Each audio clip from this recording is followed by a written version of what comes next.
오늘 우리가 같이 묵상할 말씀입니다. 디모데전서 4장 15절 말씀, 신약성경 340페이지 전후가 됩니다. 디모데전서 4장 15절 말씀. 이 모든 일에 전심전력하여 너의 성숙함을 모든 사람에게 나타나게 하라. 할렐루야. 오늘 또 저와 여러분의 가정, 자녀 하는 모든 일들마다 하나님의 돕는 손길이 함께 하시길 주님의 이름으로 축복합니다.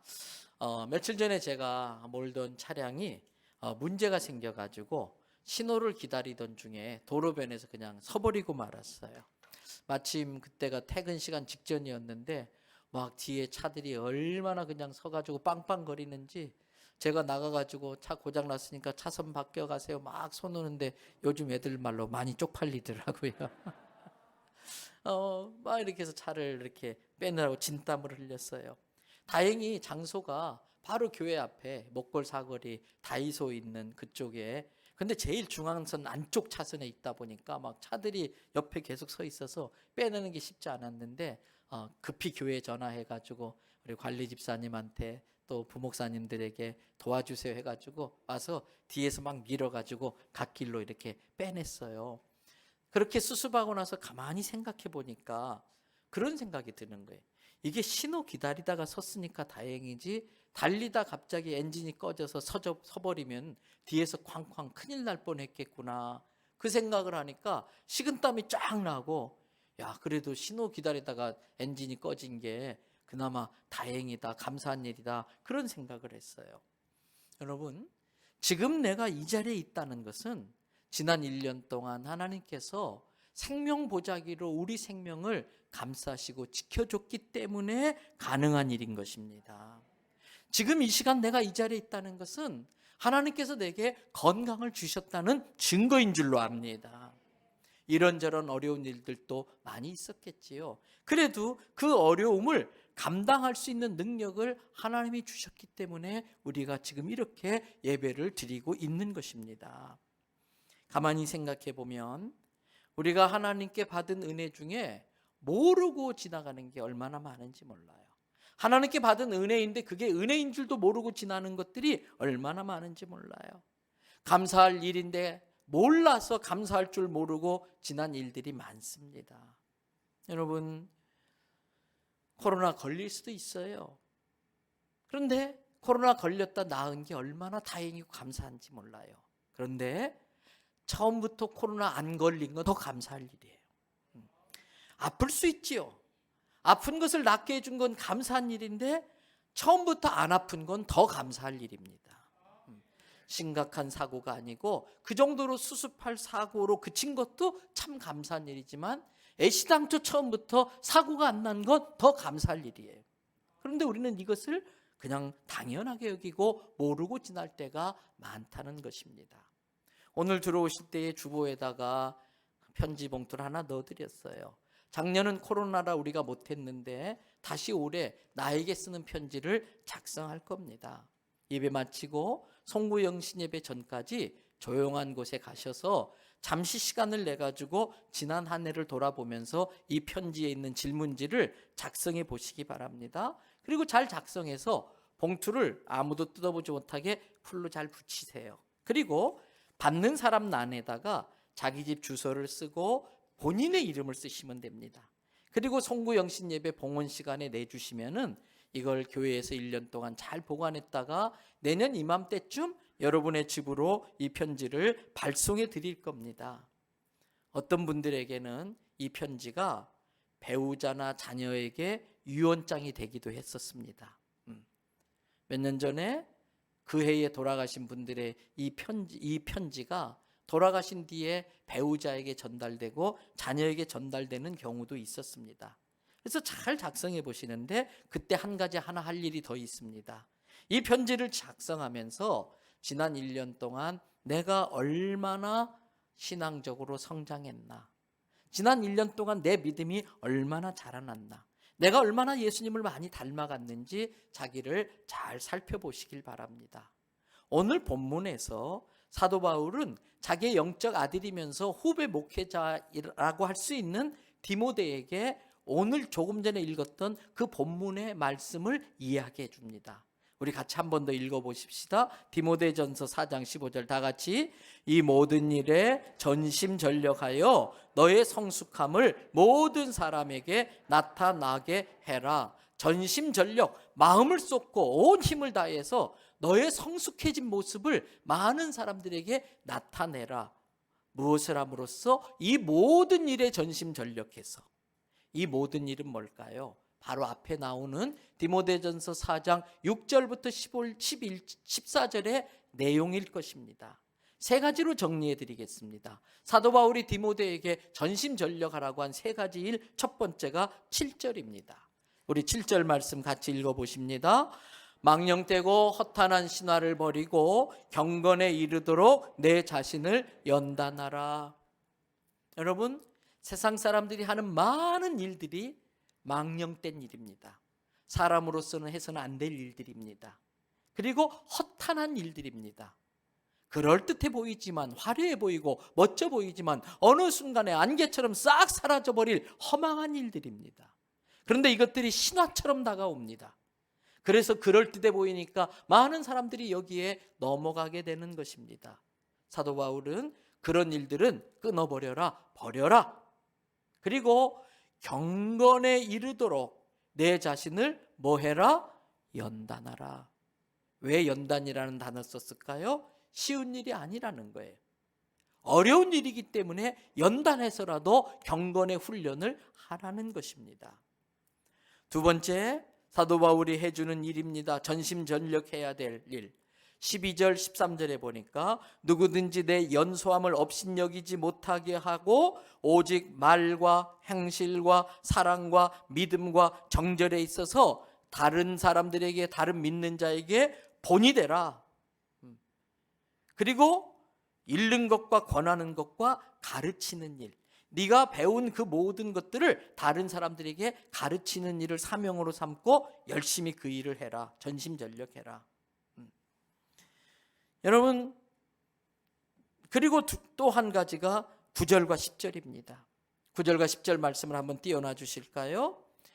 mit보다 이 말이여 모든 사람이 받을 만하도다. 이를 위하여 우리가 수고하고 힘쓰는 것은 우리 소망을 살아계신 하나님께 두미니 곧 모든 사람, 특히 믿는 자들의 구주시라. 우리가 경건의 훈련에 힘써야 될 중요한 이유는 우리의 소망을 하나님께 두기 위함이라는 겁니다.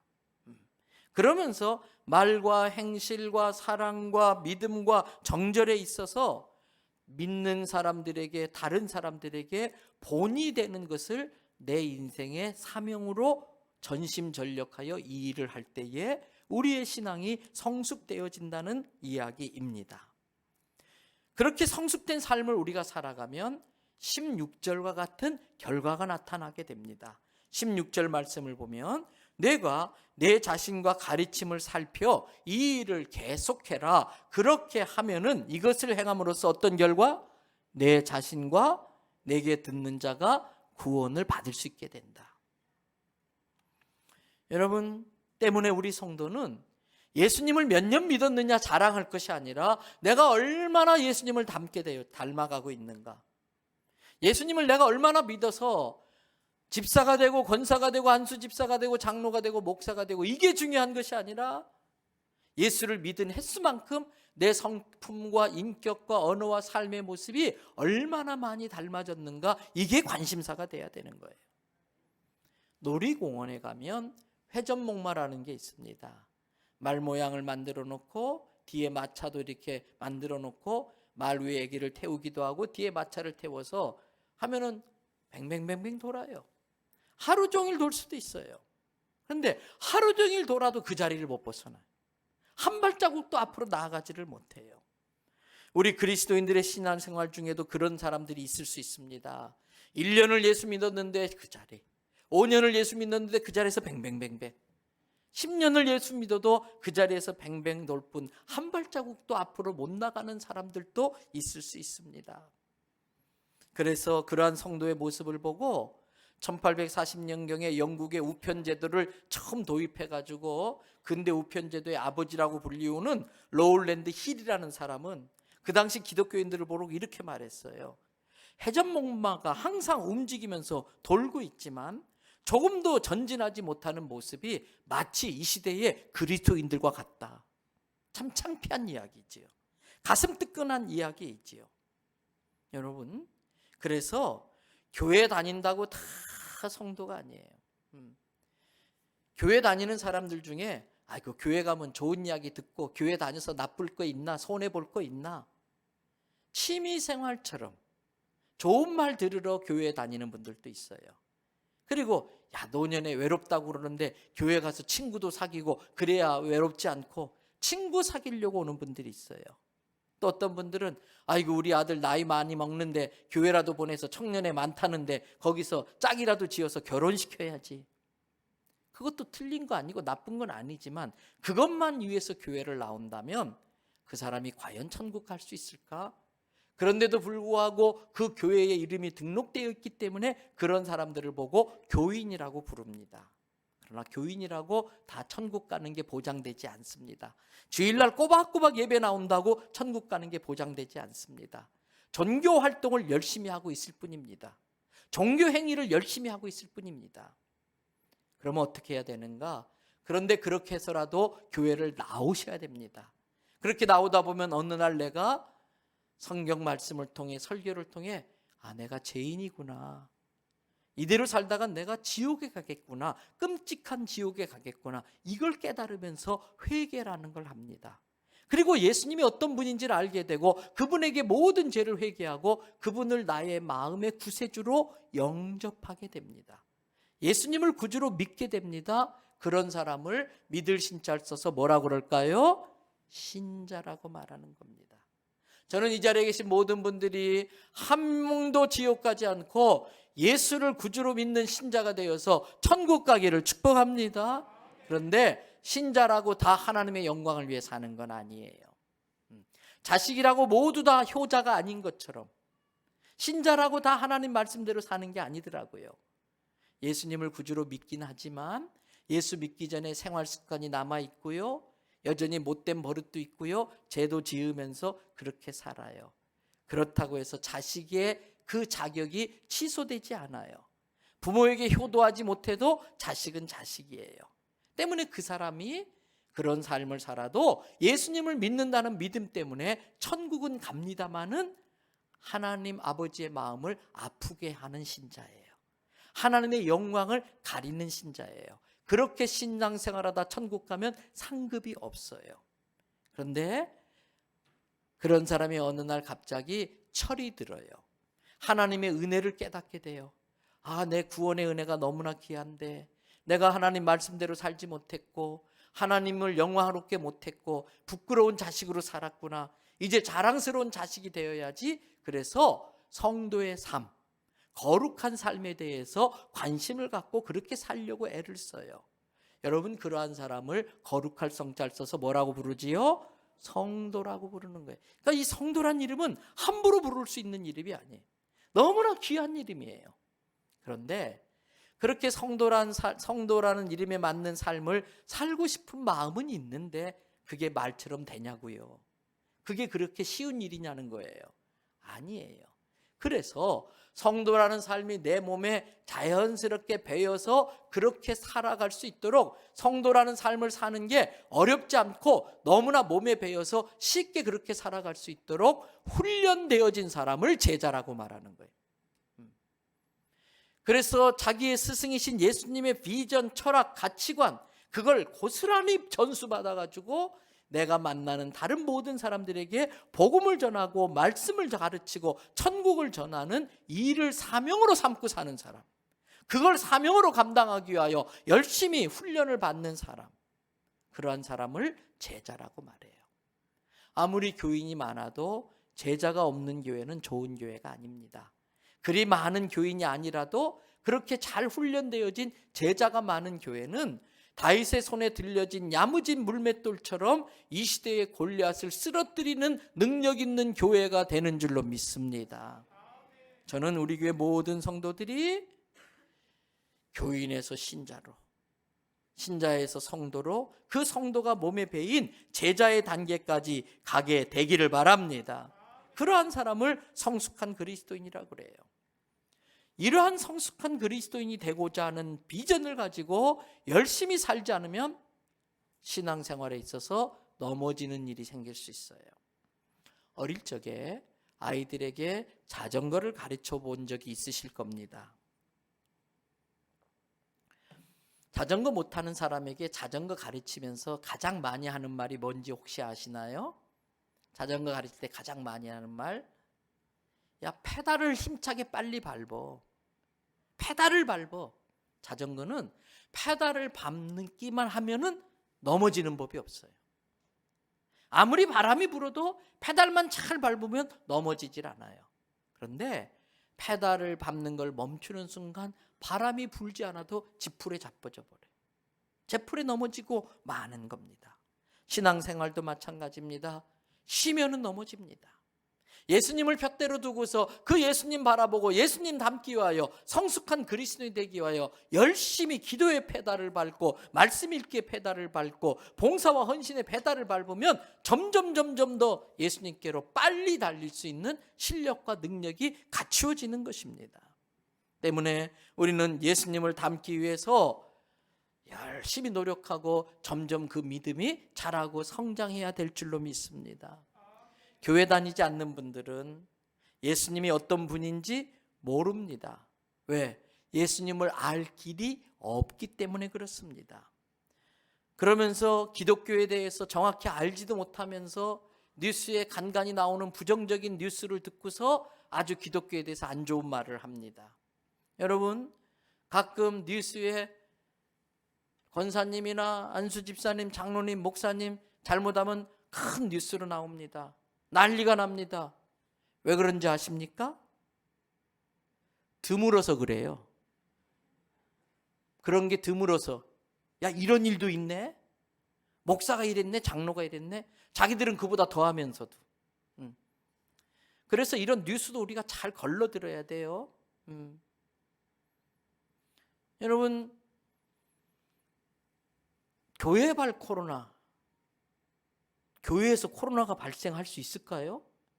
누군가가 밖에서 코로나 감염된 사람이 모르고 왔다가 다른 사람을 감염시킬 수는 있지만 그게 마치 교회가 모든 책임인 것처럼 교회발 코로나?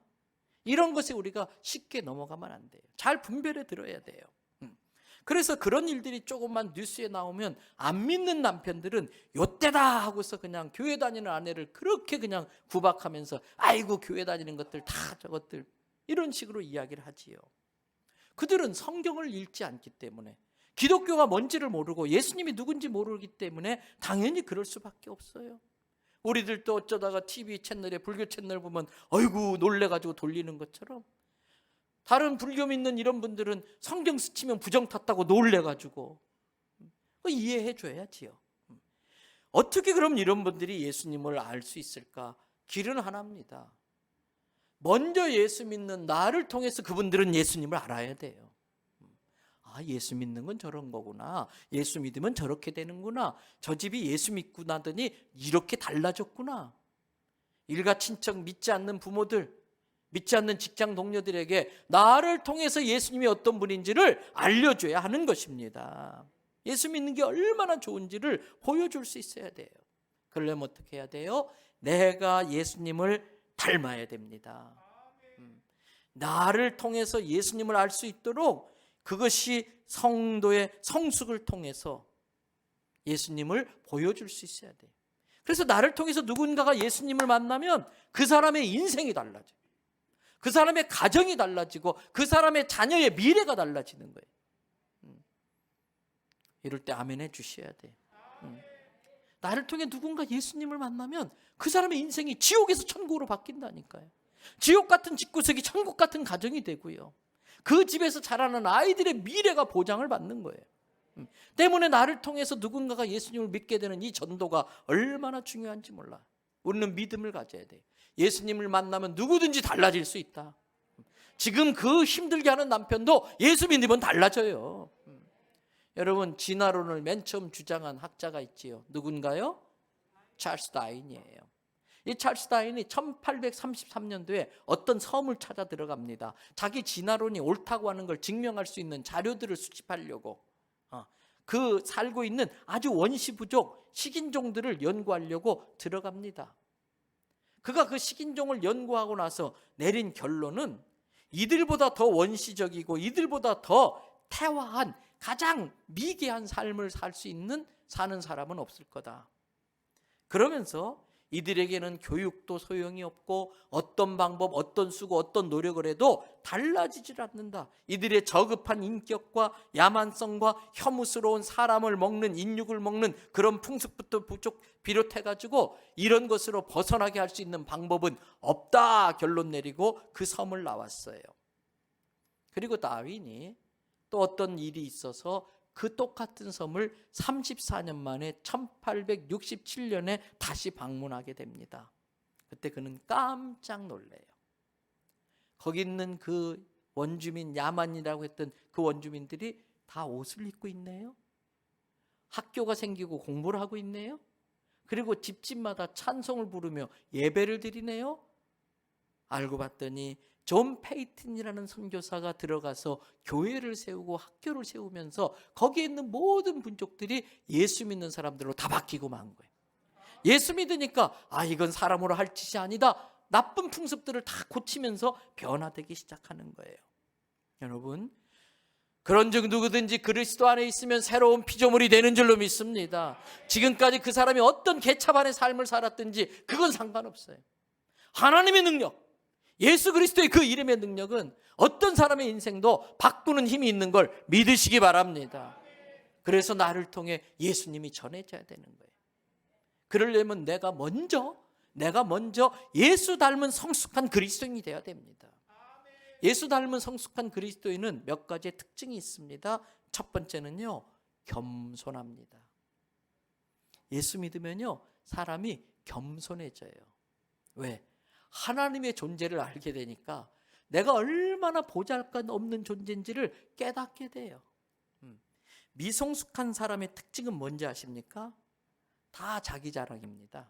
그래서 5살, 7살 된 아이들의 말을 들어보면 엄마, 내가 이래서 내가 이렇게 했고 내가 밖에 없어요. 미성숙한 아이들의 특징은, 미성숙한 사람의 특징은요, 힘 자랑을 그렇게 잘합니다.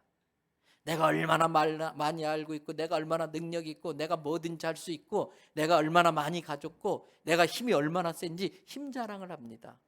여러분, 아이들 태권도 배울 때에 제일 위험한 때가 언제인지 아십니까? 흰띠 바로 위가 노란띠입니다. 노란띠 띄고 나면 눈에 뵈는 게 없습니다. 괜히 벽을 갖다 주먹으로 꽝 쳐보고요, 문도 그냥 발로 꽝 차서 열고요. 이 노란띠 띈 애들이 가장 많이 하는 일이 뭔지 하는 말이 뭔지 아십니까? 야, 한번 붙어볼래? 덤벼.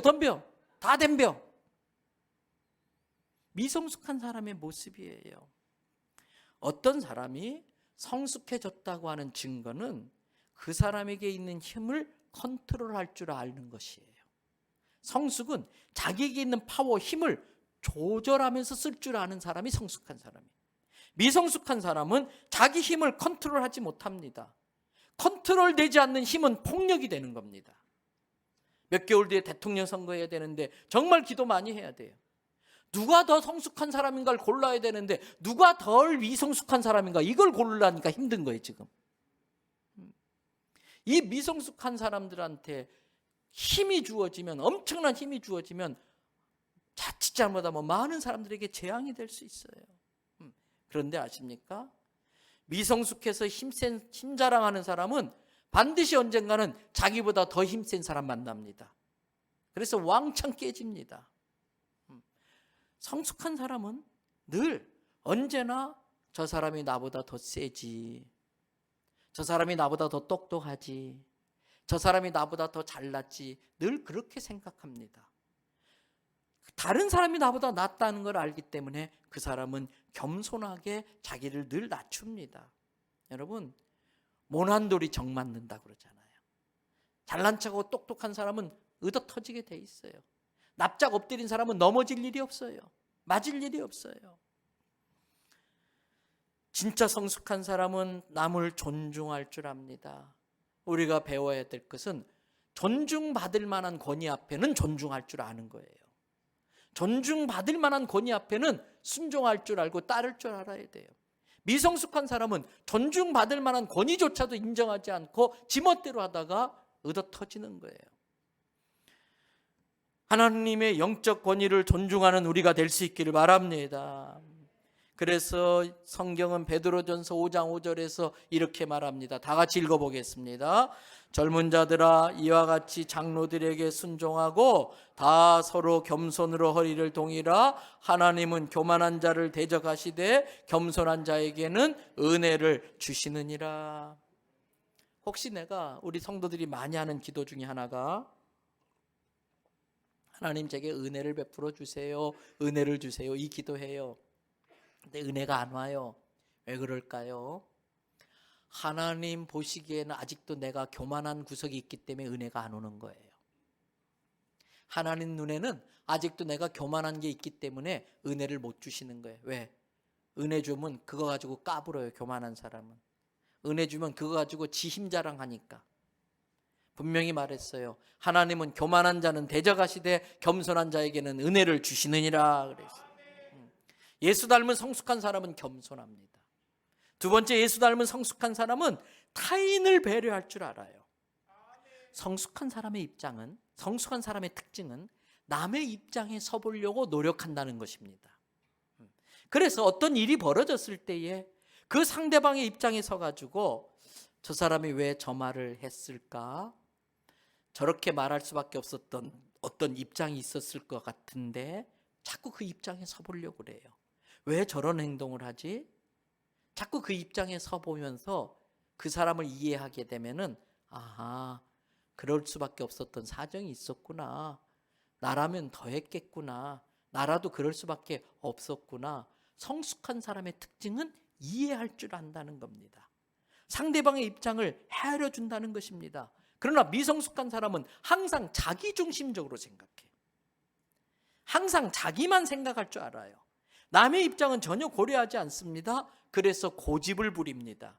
이해해 주려고 하지 않습니다. 미성숙한 사람은 양보라는 것을 모릅니다. 이해와 양보는 성숙한 사람만이 할 수 있는 일입니다. 여러분, 미성숙한 사람은 늘 상대 입장을 생각해야 되는데 성숙한 사람은 늘 상대 입장을 생각하는데 미성숙한 사람은 상대를 생각 안 해줘요. 자기만 생각해요.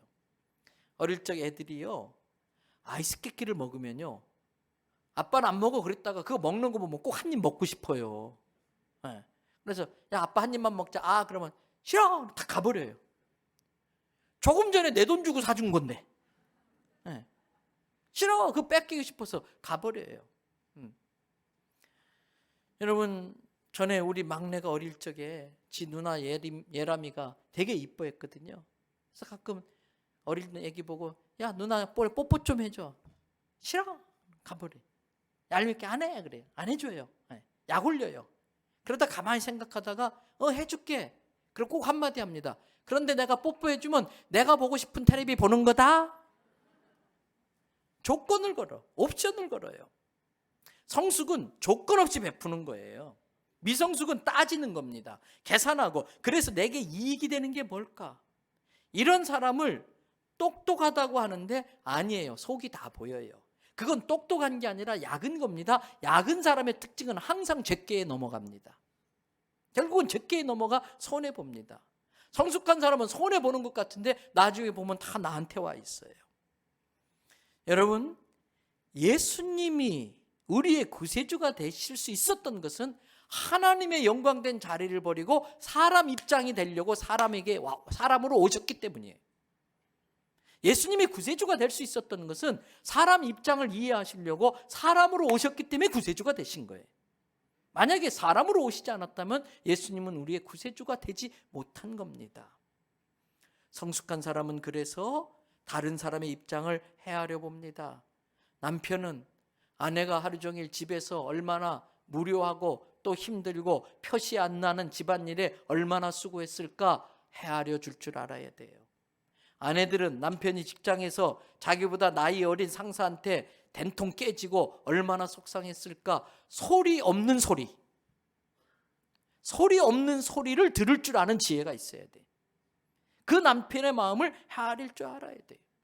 부모는 젊은 세대, 자식 세대들의 사고방식을 이해하려고 노력해야 됩니다. 걔들이 듣는 음악도 들으려고 해보고, 걔들이 하는 게임도 뭔가 한번 들여다보고, 애들의 그 라이프 스타일을 좀 알려고 해야 돼요. 동시에 자식들은 부모님들의 성장 배경을 알려고 노력해야 됩니다. 우리 부모 세대들이 자라실 때는 어떤 환경 속에 자랐나 이걸 알려고 해야 돼요. 그래야 아이들이 철이 들어요. 그런데 부모들은 다 본인이 책임지려고 하다 보니까 아이들한테는 어려운 이야기, 힘든 이야기를 안 해요. 한 번은 우리 아이들이, 큰애 지금 셋 녀석들이 학교 다닐 때 그렇게 공부를 썩 잘하지 못했어요. 밑바닥에서 이렇게 좀 열심히 운동하면서 운동권으로 지낸 적이 있었어요. 근데 어느 날 공부를 막 하기 시작한 계기가 있었어요. 우리 집 아이들이 저 언덕바지에 있는 대연중학교를 다녔는데, 대연중학교에 소문이 났었습니다. 우리 집 아이들이 재벌집 아들이라고. 왜? 저 큰 교회당 건물이 쟤네 아버지 거고, 주일날 성도들이 헌금하면 전부 자루에 싸가지고 집에 가지고 간다고. 그런 이야기를 하길래 안 되겠다 싶어서 교회의 시스템을 쭉 이야기해주고 그런 이야기를 했어요. 야, 엄마 아빠는 집도 없고, 아빠 차는 저 차도 참 좋은 차인데 저거 다 교회 명의로 돼 있고 아빠 차 아니고, 아빠의 제일 큰, 우리 집에 제일 큰 재산은 엄마가 타고 다니는 중고차 꼬물차 한 대밖에 없어. 애들이 놀래더라고요. 그러면서 지금 제일 큰 애가 첫 마디가, 아빠 그러면 우리는 유산이 없는 거야? 야, 유산은 무슨 유산? 그때부터 얘네들이 정신이 번쩍 났는지 독자 생존해야겠다. 그게 공부를 열심히 하려고 하는 계기가 됐어요. 오냐오냐로 키운다고 다 잘 좋은 게 아니더라고요. 아이들이 부모의 성장 배경을 알면, 그리고 또 부모들은 자식의 그러한 그 요즘의 젊은이들의 생활 방식들을 이해해 주려고 하는 거, 그러면 화평이 오는 거예요. 성숙한 사람들이 있는 곳에는 평화가 있습니다. 유머가 있고 여유가 있습니다. 미성숙한 사람들이 모인 곳에는 맨날 지적질만 있습니다. 맨날 뒤집어 씌웁니다. 맨날 핑계만 댑니다. 너 때문에 그렇잖아. 큰 소리 나고 다툼이 있습니다. 아닙니다. 저는 우리 대연성교회에 속한 모든 성도들의 가정에는 예수님 꼭 빼닮은 남편들만 있기를 바랍니다. 예수님 딱 닮은 예쁜 아내가 있기를 바랍니다. 예수님을 닮은 성숙한 엄마 아빠가 있는 천국 가정 되기를 축복합니다. 마지막 세 번째로, 예수 닮은 성숙한 사람의 특징이 있습니다.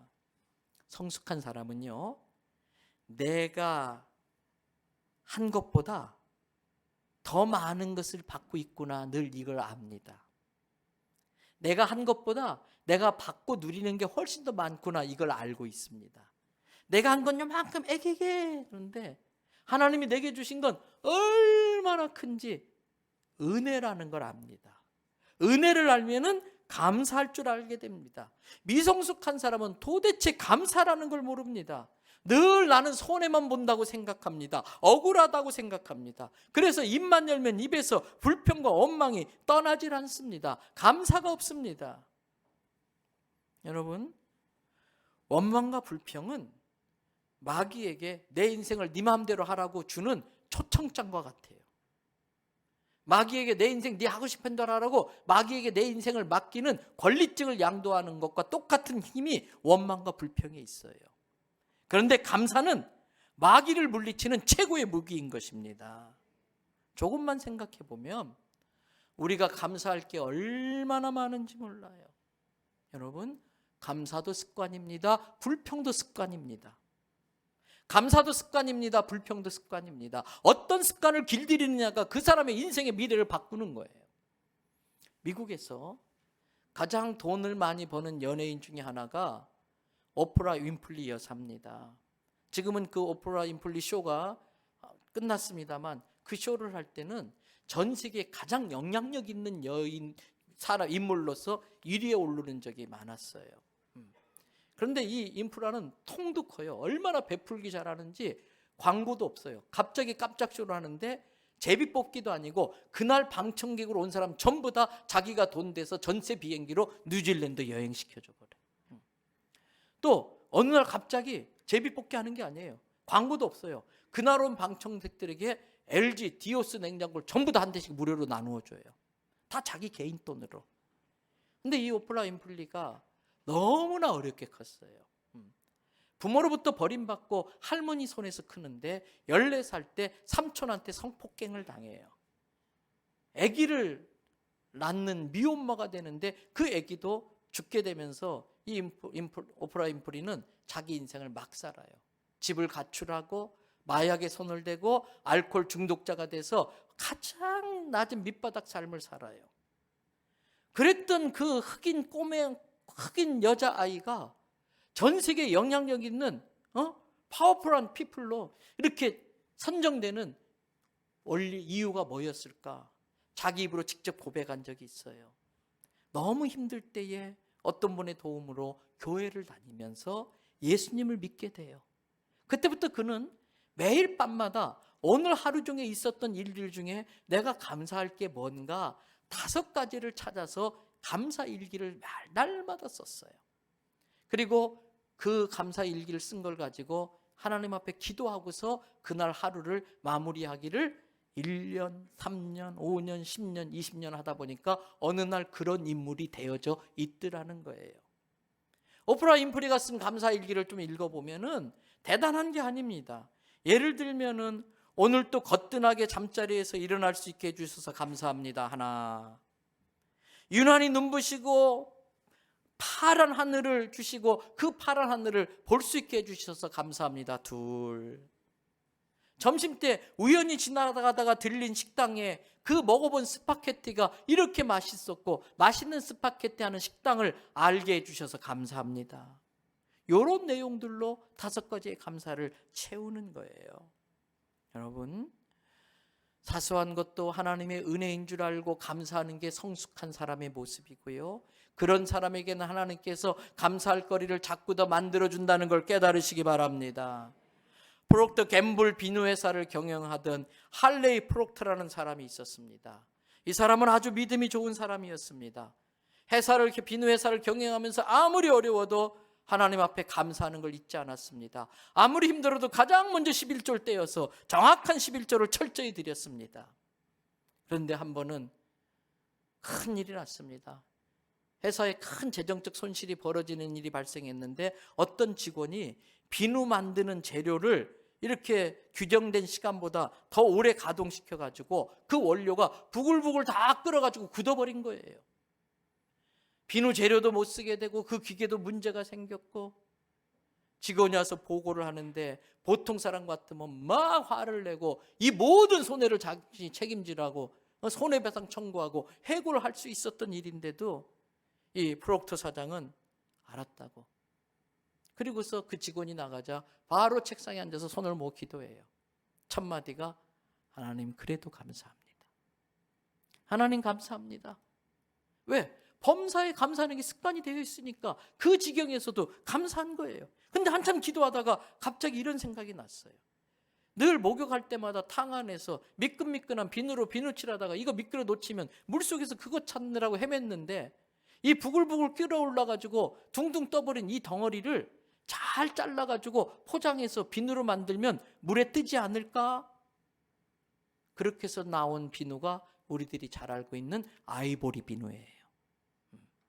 물에 둥둥 뜨는 이걸로 프록터는 엄청난 돈을 모으게 되고 많은 하나님의 일을 하게 되는 겁니다. 여러분, 감사는 감사할수록 감사할 일이 더 많아지는 거예요. 그 감사는 자기 자신과 주변 사람을 행복하게 만듭니다. 무엇보다도 감사는 하나님을 기쁘게 해드립니다. 하나님을 기쁘게 해드리면 그 인생은 끝난 겁니다. 하나님 기쁘게 하는 인생처럼 축복된 인생은 없는 것입니다.